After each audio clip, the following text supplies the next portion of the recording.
அதை பத்தி எல்லாம் நான் பேசுறதுக்கே தகுதி இல்லாதவன். ஏன்னா அண்ணா சொன்னாரு, மார்லன் பிராண்டோ முயற்சி பண்ணினால் சிவாஜி போல் நடிக்க முடியும் என்று சொன்னார். மார்லன் பிராண்டோ யாரு? காட்ஃபாதர்ல நடிச்சாரே அவரு. உலக மகா பெரிய நடிகர், உலகத்தவர் ஏற்றுக்கொண்ட நடிகர். இவர் தமிழ்நாட்டுக்குள் பிறந்ததனால் இந்த புகழோடு நின்று விட்டார். இவர் உலகத்தின் வேறு நாடுகளில் பிறந்திருந்தார். இவருடைய நிலைமை எப்படி இருந்திருக்கும் என்று சிந்தித்து பாருங்கள். ஆகவே நாளைக்கு சினிமாவில் நடிக்க வேண்டும் என்று வருகின்றவர்கள் சிவாஜி சாரிடம் கற்றுக்கொள்ளலாம். ஆகவே இந்த படம் ஒரு பல்கலைக்கழகம். வாணிஸ்ரீ பெரிய அழகு இல்ல, ஆனா அந்த கண்ணுல இருக்கிற அந்த எக்ஸ்பிரஷன் யோசனை பண்ணி பாருங்க, எவ்வளவு அழகா அந்த கேரக்டரை ஹேண்டில் பண்ணி.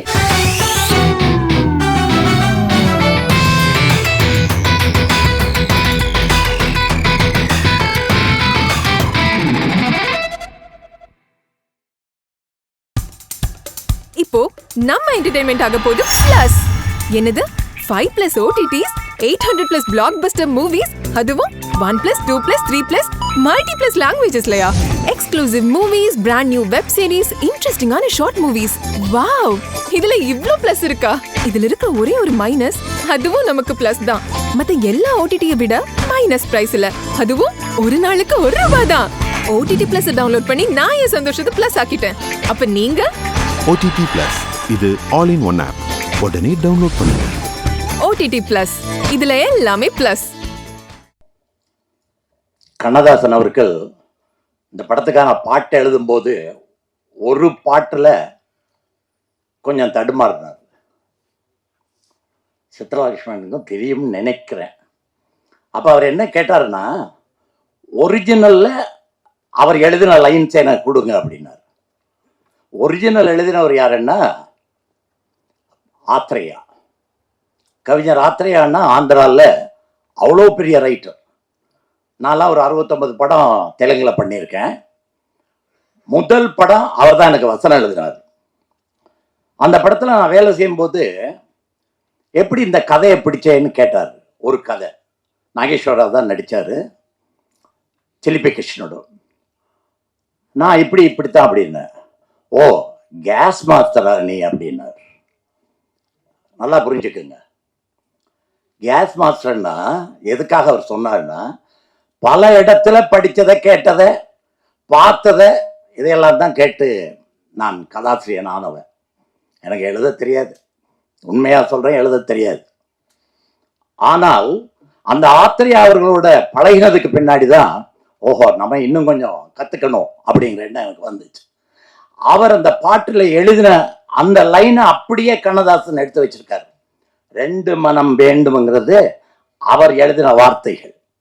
அதே போல் அந்த படம், அந்த கதை ஒரு சினிமாக்காரருடைய கதை அல்ல, ஒரு சினிமா ரைட்டர் எழுதின கதை அல்ல. கௌசல்யா தேவிங்கிற ஒரு லேடி எழுதின நாவல். இந்த நாவலை வச்சுக்கிட்டு ராமாநாயுடு சார் பல பேர்கிட்ட போய் சொல்லிட்டு வந்துட்டு இருக்காரு, இதை எப்படியாவது படமாக்கணும். நம்ப மாட்டீங்க, அவரே சொன்னதை சொல்றேன். ஏன்னா அந்த கம்பெனிக்கு நான் 41 படம் பண்ணியிருக்கேன். அவர் அந்த புத்தகத்தை படுக்கும்போது தலையணிக்கு அடியில் வச்சுக்கிட்டு தான் படுப்பாராம். காலையில் எழுந்தோன்னு அதை படிக்கிறது, ராத்திரி படுக்க போகும்போது திருப்பி படிக்கிறது. இப்படி அது மேல அவருக்கு ஒரு பைத்தியம் ஆயிடுச்சு. எதுக்காக நான் இதை சொல்றேன்னா, அந்த ஆத்திரேயா அந்த நாவலை அருமையா எழுதி அது ஒரு சில்வர் ஜூபிலி ஓடின படம். எல்லாரும் இது ஒரு பாடம். நான் சொல்றேன், இந்த கலை உலகத்தில் இத்தனை வருஷம் இருந்து எல்லா தொழிலையும் ஒரு அளவுக்கு செய்து எல்லா சங்கங்களையும் இருந்ததுனால என்னுடைய அனுபவத்துல அதை சொல்றேன். இந்த படம் ஒரு பாடம் அல்ல, இந்த படம் ஒரு பல்கலைக்கழகம். எதுக்காக நான் சொல்றேன், அதே விளக்கமா சொல்லிடுறேன். கதை, இப்படி ஒரு கதை எழுத முடியுமா? 2 கேரக்டர், அவர் சொன்ன மாதிரி காதல், ஒரே ஒரு வார்த்தை, சந்தேகப்படுறியா நீன்னு வெளியே போயிட்டா, அவ்வளவுதான். இதுதான் கதை, இதுதான், இவ்வளவுதான். இதுக்கு முன்னாடி ஒரு கதை வந்திருக்கு இது மாதிரி, பல பேருக்கு தெரியாது. தெரியாதவங்களுக்கு மட்டும் சொல்றேன், தெரிஞ்சவங்களுக்கு வேண்டாம். அந்த பெங்காலி ரைட்டர் எழுதின தேவதாஸ், அந்த தேவதாஸ் ஒரு காதல் கதைதான். வசந்த மாளிகையும் காதல் கதைதான். ஆனால் என்ன வித்தியாசம்? இங்க நான் சொன்னனே பல்கலைக்கழகம்.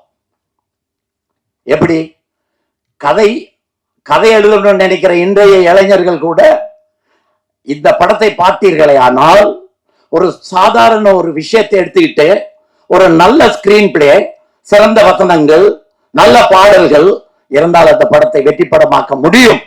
இன்று வரை ஓடிக்கொண்டிருக்கிற இந்த படம் அதற்கு ஒரு சாட்சி. கதை, வசனம், யோசிச்சு பாருங்க.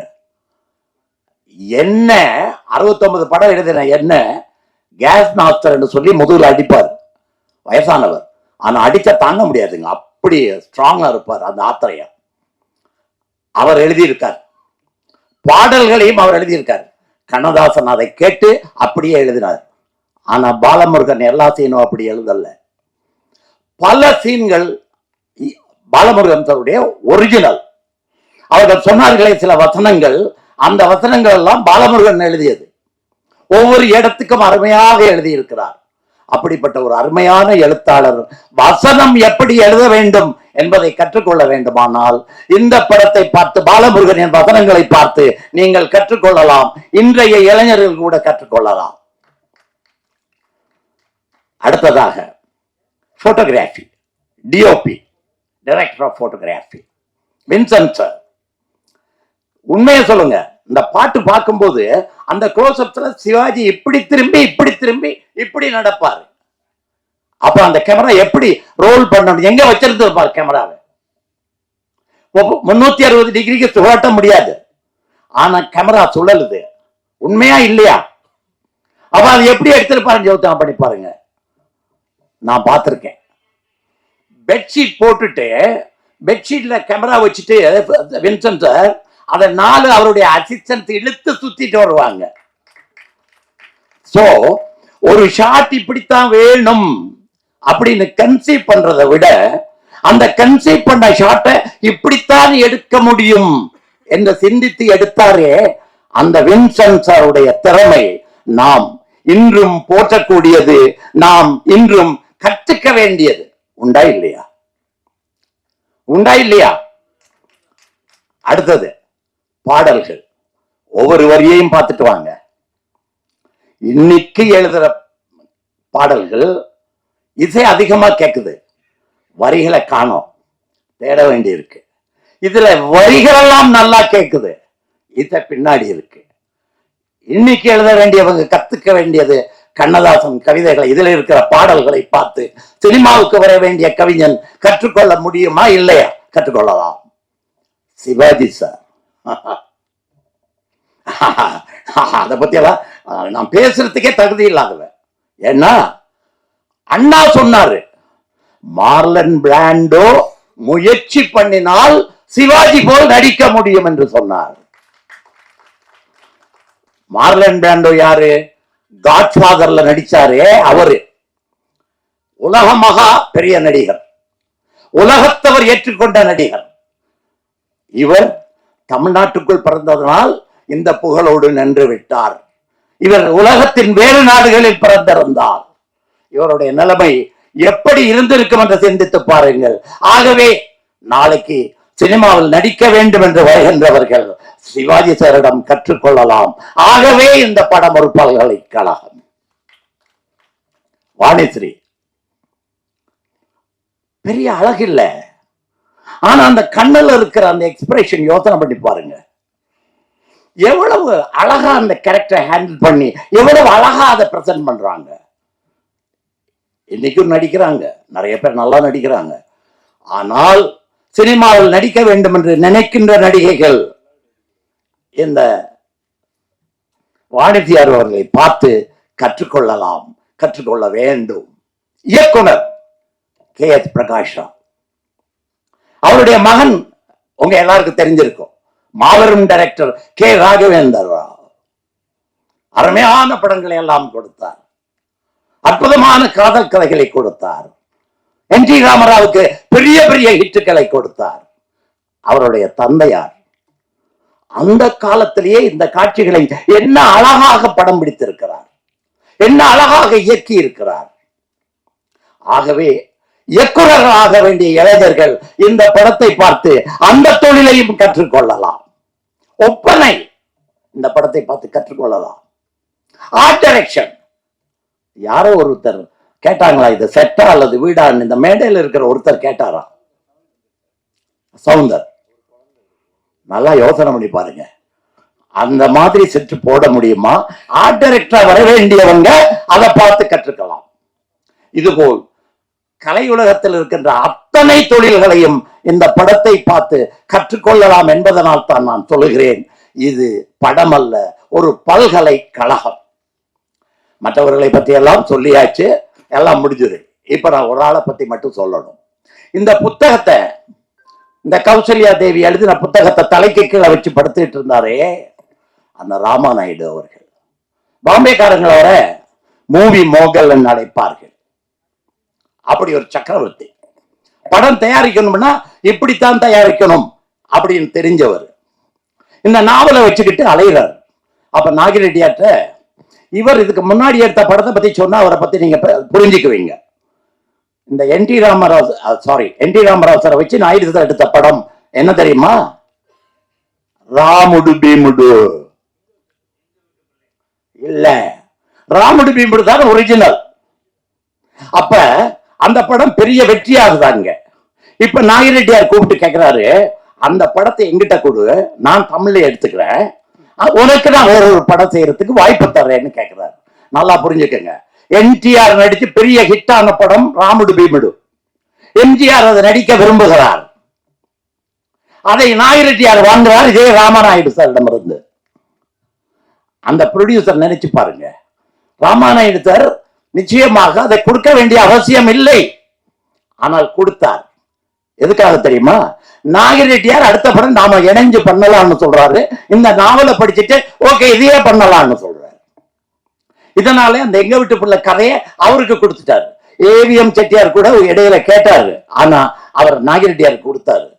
அதுதான் எம்ஜிஆருடைய கரியர்ல one of the best pictures Enga Veettu பிள்ளை. அது பின்னால் திலீப் குமார் நடிச்சு ராமோ ரிஷியாம் 52 வாரம் ஓடிச்சு. அப்பதான் இவர் இந்த நாவலை கொடுத்து நாகிரெட்டியாரோட சேர்ந்தார். நாகிரெட்டியாரோட சேராம இருந்திருந்தால் இவ்வளவு அருமையான செட்டுகளை போட அவரால் முடிந்திருக்குமா என்பது நிச்சயமாக சொல்ல முடியாது. சோ நாகிரெட்டியார் அவரும் சேர்ந்து விஜயா சுரேஷ் புரொடக்ஷன்ஸ்ல இந்த படத்தை எடுக்கிறாங்க. 45 வருஷம் ஓடி போச்சு. இங்க ஒருத்தர் இருக்கார், அவர் என்கிட்ட சொன்னாரு, சார் இந்த வசந்த மாளிகை படத்தை நீங்க வாங்குங்க. எதுக்கு நான் வாங்கணும்? நான் தான் ராஜபட்சத்தில் எடுத்திருக்கேனே. இது 72ல ரிலீஸ், என்னோட படம் 73ல ரிலீஸ் ராஜபாட்ரங்கத்துறை. அப்ப ராஜபாட்ரங்கத்துறையை வச்சிருக்கிற நான் வசந்த மாளிகையே வாங்கணும். இந்த மேடையில் இருக்கிறவர் சொன்னாரு, சார் இதை எல்லாம் பண்ணி ரீகலர் பண்ணி ரெஸ்டாரேஷன் பண்ணி 5.1 பண்ணி இப்படி எல்லாம் பண்ணி ரிலீஸ் பண்ணீங்கன்னா இந்த படம் பெரிய வெற்றி படம் ஆகும்னு சொன்னார். ஆனா அந்த படத்தை வாங்கி இதுக்கு முன்னாடி ரிலீஸ் பண்ணவர் சரியான ஆள் இல்ல, ஆனால் அந்த படம் சரியா ஓடல. நான் இவர் சொன்னாருன்னு கேட்டுட்டு நம்பிக்கிட்டு போய் வாங்கினேன். வாங்கிட்டு இவரை வச்சே எல்லா செல்லையும் பல லட்சம் ரூபாய் செலவு பண்ணி அதெல்லாம் செய்து முடிச்சாச்சு. பார்த்தா நல்லா இருக்கு. இப்ப ஒருத்தர் வர்றாரு என்கிட்ட, என்ன கேட்டா தெரியுமா? வாழ்க்கையில எனக்கு ஒரே ஒரு லட்சியம் உண்டு. அவர் சொன்னது, ஒரு சிவாஜி சார் படத்தை வாங்கி ரிலீஸ் பண்ணிட்டேன்னா எனக்கு அவரை உட்கார வச்சுட்டு நான் உட்கார்ந்தேன். என்னன்னு கேட்டேன், எனக்கு இந்த வசந்த மாளிகை வேணும். ஒன்றும் புரியல. ஆனா வசந்த மாளிகை ரைட் எங்கிட்ட தான் இருக்கு, நான் தான் இப்ப அதை வச்சிருக்கேன் உரிமையாளர். அப்ப யோசனை பண்ணேன், இந்த வயசுல இவ்வளவு மரியாதையானவர், இவ்வளவு இதுவானவர் என் ஆபீஸுக்கு கேட்கிறாரு. நாகராஜை விட இவருக்கு கொடுக்கலாம் போல தோணிச்சுது. அடுத்த இஷ்யூ அப்படி எனக்கு தோணிச்சு. அதனால அவருக்கு நான் கொடுத்தேன். அதனால தான் இந்த மேடையில நீங்க எல்லாம் இருக்கீங்க, நான் இருக்கேன். அது மிஸ்டர் தம்பித்துரை சார். எங்கிட்ட இந்த படத்தை வாங்குங்கன்னு சொன்னது யார் தெரியுமா? எங்க ஆளகானம் தா எழுதலைங்க இந்த அவர்தான் ராமு. உண்மையா இப்ப நீங்க பாத்தீங்களே, பழைய வசந்த மாளிகை சித்ரலட்சுமணுக்கும் எனக்கும் தெரியும் எப்படின்னு 35mm. இப்ப நல்லா இருந்துச்சா நல்லா இல்லையா? கைதட்டுங்க எல்லாரும் தயவு செய்து. இந்த கைதட்டு இந்த படத்துக்கு நான் சொந்தக்காரனானதுக்கு காரணம் தம்பிதுரை அவர்கள். நாளைக்கு இந்த படத்தை வச்சு நல்லா ஓட்டி நல்லா சம்பாதிக்க போறதுக்கும் அடித்தளம், அந்த அத்திவாரம் அவர்தான். இதெல்லாத்தையும் நம்ம சொல்லணும். அடுத்ததா அந்த மூவி மோகல், அவருக்கு ஒரு குணம் இருக்கு. கதையை கேட்பாரு, கதையை கேட்டுட்டு ஒரு 5 நிமிஷம் டைம், அவ்வளவுதான், இப்படி தட்டிக்கிட்டு இருப்பாரு. அந்த 5 நிமிஷம் முடிஞ்ச உடனே நீ சொன்ன கதையை நான் சொல்லட்டுமான்னு சொல்லுங்க. அச்சு பழைக்காம, ஒரு வார்த்தை கூட தவறாம, ஒரு சீன் கூட தவறாம அப்படியே சொல்லிட்டு வருவார். எனக்கே ஆச்சரியமா இருக்கும். ஆனா இந்த கதையை நானா சொன்னேன்னு அந்த அளவுக்கு ஆச்சரியமா இருக்கும். எதுக்காக இதை சொல்றேன்னு தயவு செய்து புரிஞ்சுக்கோங்க. ப்ரொடியூசருங்கிறவன் எப்படி இருக்கணும்னா, இவர் செட்டியாரை பார்த்து கத்துக்கிட்டாரு. ஏவிஎம் செட்டியாரை பார்த்து, இவரை பார்த்து நான் கத்துக்கிட்டேன், பல பேர் கத்துக்கிட்டாங்க. எதுக்காக சொல்றேன்னா, அந்த நாயுடு சார் அந்த கதையை கேட்ட உடனே இதுக்கு யார் யார் பொருத்தம், யார் யாரை புக் பண்ணணும், எவ்வளவு பணம் செலவாகும், அந்த பணத்தை இது எனக்கு லாபம்னு நினைக்காம இது எனக்கு நஷ்டம் அப்படின்னு சொல்லி அந்த பணத்தை எடுத்து தனியா வச்சிருவாரு. சத்தியமா அவர் இதை செய்யறாரு. 41 படம் பண்ணினதுனால, அவரோட பல காலம் டிராவல் பண்ணதுனால சொல்றேன். ஒண்ணு. ரெண்டாவது, கதை செலக்ட் பண்ணவர் 5 நிமிஷத்துல அப்படி தட்டிட்டு சொல்றாரு. இது மட்டும் இல்ல, எடிட்டிங்ல வந்து உட்கார்ந்தா இது சரியா இல்லை, இதை மாத்தலாம், அதை மாத்தலாம், இதை மாத்தலாம்னு சொல்லுவார். இதுல ஒரு தகராறு நடந்து போச்சு எங்களுக்கு. தனிக்காட்டு ராஜா நான் எடுத்துட்டு வந்து எடிட் பண்ணிட்டு இருக்கேன். நான் எடிட் பண்ணிட்டு வீட்டுக்கு போயிட்டேன். இவர் திரும்பி வந்து எடிட்டரை கூப்பிட்டு, மார்த்தாண்டு, அவர் தான் எடிட்டர் தெலுங்கு, அவர் உட்கார்ந்து எடிட் பண்றத, நான் எடிட் பண்ணத தலைகீழா மாத்தி வேற வேற விதமா எடிட் பண்ணி வச்சுட்டு அவர் போயிட்டார். நான் அடுத்த நாள் காலையில வர்றேன், வந்து எடிட்டர் போடுங்க, நான் அந்த ரீல் இன்னொரு தடவை பார்க்கணும். எல்லாம் தலைகீழா இருக்கு. எனக்கு கோபம் வந்துருச்சு. இது யார் மாத்துறது? என்ன கேட்காம ஏன் மாத்துனீங்க அப்படின்னு. நாங்க மாத்தல. அப்ப யார் மாத்தினது? நேற்று சாயந்தரம் நாயுடு சார் வந்தாரு, அவர் தான் மாத்தினார். அப்படியா? சரி. வெளியே வந்தவன் தான் கார் எடுத்துட்டு வீட்டுக்கு போயிட்டேன். அடுத்த நாள் நான் அவர்கிட்ட போகல. அவர் தேடி என்ன ஆள் அனுப்பி கூப்பிட்டாரு, போகல. திரும்பி அவர் வந்தார், இறங்கி வா அப்படின்னு. நான் வீட்டுல இருந்து இறங்கி வந்தேன். யாரு வா, என்ன இப்ப நான் வந்து மாத்தினதும் பிடிக்கல, அவ்வளவுதானே? ஆமா, ஓகே, இனிமே நான் எடிட்டிங் ரூமுக்குள்ள வர மாட்டேன், நீ எடிட் பண்ணிக்கோ. எடிட்டிங்க முழுசா தெரிஞ்ச ஒரு ப்ரொடியூசர், அதுக்காகத்தான் இதை சொல்றேன். எடிட்டிங் தெரியும், கதை தெரியும், எவ்வளவு செலவாகுமோ அதை தூக்கி வைக்க தெரியும். இதெல்லாத்தையும் விட ஒரு ஸ்டூடியோவை உருவாக்க தெரியும். நான் 17 வயசுலயோ 18 வயசுலயோ ஏவிஎம்முக்குள்ள நுழைஞ்சு அந்த ஃப்ளோரை எல்லாம் சுத்தி பார்க்கறேன், தனியா நின்று பார்க்கிறேன். ஒரு தனி மனுஷனால இதை செய்ய முடியுமா? ஏவிஎம். அதை விட பெருசா ஹைதராபாத்ல இன்னைக்கு 2 ஸ்டூடியோ கட்டி வச்சிருக்காரு. அது ராமாநாயுடு சாரோட ஸ்டூடியோ. ஒரு ஸ்டூடியோவை கட்ட தெரியும், கதையை செலக்ட் பண்ண தெரியும், எடிட் பண்ண தெரியும், இதுக்கு யார் யார் சூட்டபிளான நடிகர்கள் என்று சொல்ல தெரியும், இதுக்கு என்ன இசை வேண்டும் என்பது தெரியும், பாடல் வரிகளை ஓகே பண்ண தெரியும், வசனங்களை ஓகே பண்ண தெரியும். இதெல்லாத்துக்கும் மேல எப்படி ரிலீஸ் பண்ணணும், எவ்வளவு பப்ளிசிட்டி பண்ணணும், நல்லா யோசிச்சு பாருங்க. உங்கள பல பேருக்கு தெரியாது, சித்ரலட்சுமனுக்கு தெரியும்னு நினைக்கிறேன். முதல் வசந்த மாளிகைக்கு எல்லா பெட்ரோல் பங்க்லையும், தமிழ்நாட்டில் இருக்கிற அத்தனை பெட்ரோல் பங்க்லையும் 2 வசந்த மாளிகை பேனர் வைக்கப்பட்டது. பப்ளிசிட்டி எப்படி பண்ணணும், கிராண்டா பண்ணுவார்.